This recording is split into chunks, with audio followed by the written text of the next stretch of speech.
Kızlarımız gibi göynekten tamam bokka verdi. Köp klientlarımız al olmayın gitti.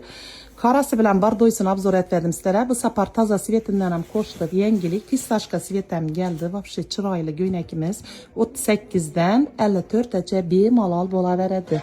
Görünler karası, bardoysu, pistaşka her xil sveti var. Yine görünler. Vapşi çıraylı trenddeki göyneklerimden yine görünler. Bahalarım 450 min deb 400 sattırtmam. Lekin zelal yok. Bunam sizlere şu bahada koyup beremem. 300 min so'm etib bosa bo'lsin. Men aziz patriçiklarime bo'lsin. Men bahanamda zetkinglar. Onun için elbette bana abone olup yakınlarınızdan belgileşti. Bilmeseniz de videolarını yuvarıp koyunlar. Bunlar hem bana abone olup koysun köpeyişlerimiz.